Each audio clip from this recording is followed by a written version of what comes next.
Hello viewers, good morning. Welcome to my new vlog. कैसे हो आप सभी? आई होप आप सभी स्वस्थ और मस्त होंगे और अपनी स्टडी को कंटिन्यू कर रहे होंगे। आज मेरे दिन की शुरुआत हो रही थी सुबह के 5:30 बजे से। मैं अपने मॉर्निंग के काम करने के बाद में मैं यहाँ पर पूजा करने आ गई थी। ये हमारे घर का मंदिर है और यहाँ मैं साफ़ सफाई करने के बाद में दिया जला रही थी। और उसके बाद में पूजा करने के बाद में मुझे टाइम मिल गया था, तो मैं यहाँ पर टू डू लिस्ट बना रही थी। उसके बाद किचन में आने के बाद में मैं ब्रेकफास्ट तैयार कर रही थी। ब्रेकफास्ट में मैंने पोहा बनाया था और किचन में ब्रेकफास्ट बन गया था, लंच बन गया था। उसके बाद में मैं किचन की क्लीनिंग कर रही थी।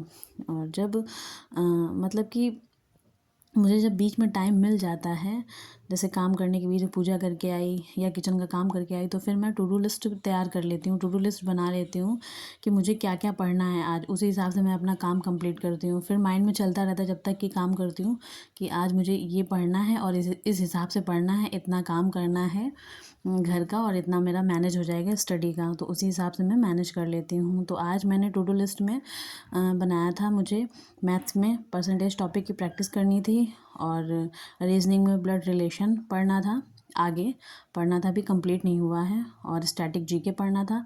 स्टैटिक जीके में नोट्स बनाने थे मंदिर और घराने के। और फिजिक्स पढ़ना था। फिजिक्स में दूसरा चैप्टर पढ़ना था, मेजरमेंट यानी कि मापन। तो यही टू डू लिस्ट मैंने बनाई थी, यही आज का टारगेट था मेरा, मुझे शाम तक ही कंप्लीट करना था। उसके बाद में मैं घर के सारे काम करने के बाद में आ गई थी अपनी स्टडी करने। जब मॉर्निंग में मैं देर से उठती हूँ तो मैं मॉर्निंग में पढ़ाई नहीं कर पाती हूँ, फिर मैं काम स्टार्ट कर देती हूँ। क्योंकि जब मैं मॉर्निंग में सही टाइम से काम स्टार्ट कर देती हूँ तो इधर जल्दी से काम से फ्री हो जाती हूँ। अब यहाँ पर 11 बजे थे, 11 बजे मैं फ्री हो गई थी, 11 बजे अपनी स्टडी स्टार्ट कर दी थी मैंने। और जैसे जब जल्दी उठ जाती हूँ 4:30 बजे या 4 बजे उठ जाती हूँ, तो फिर मैं 6:30 तक की पढ़ाई कर लेती हूँ। फिर मेरा इधर का काम लेट हो जाता है, फिर इधर मैं 12 साढ़े 12 बजे फ्री हो पाती हूँ। तो अभी मैं यहाँ पर फ़िज़िक्स कंप्लीट कर रही थी। फ़िज़िक्स में चैप्टर पढ़ रही थी मेज़रमेंट। फ़िज़िक्स पढ़ने के बाद में मैं यहाँ पर कंप्लीट करूँगी स्टैटिक जीके, उसके नोट्स बनाऊँगी। क्योंकि नोट्स भी बहुत लेंदी होते हैं और उसको लर्न करना भी बहुत मुश्किल है। बार बार रिवीज़न करो तब भी भूल जाता है, मतलब याद ही नहीं होता है। ये याद करो तो कहीं और खेल और पुरस्कार पिछला चैप्टर मैंने पढ़ा था, तो उसमें भी भूल जा रही थी बार बार। पर ये है ना कि रिवाइज़ करते रहो रोज़, तो लर्न रहेगा।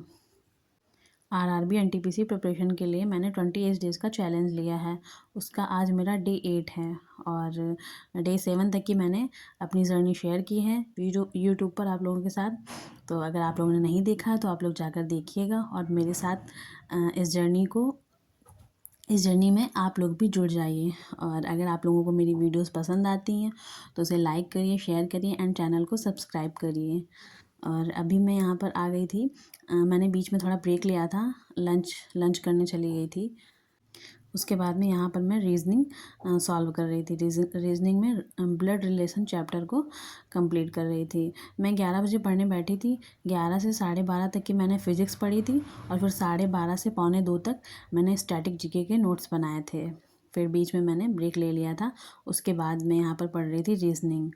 और आज शायद मैं मैथ्स के क्वेश्चन नहीं बना पाऊँगी क्योंकि यहाँ पर मुझे, हाँ, लंच करने के बाद में 3 बज गए थे, 3 बजे मैं आई थी। उसके बाद में फिर से मुझे 5 बजे उठना था इवनिंग के डेली रूटीन के काम करने के लिए। तो इसीलिए आज मैं मैथ्स की प्रैक्टिस नहीं कर पाई थी, ना ही क्वेश्चंस बना पाई थी, ना ही अगला टॉपिक पढ़ पाई थी उसका, और ना ही प्रैक्टिस कर पाई थी। तो अगर आप लोगों को मेरी वीडियोस पसंद आती हैं तो उसे लाइक, शेयर एंड चैनल को सब्सक्राइब करिए। Thank you so much. मिलते हैं नेक्स्ट व्लॉग में।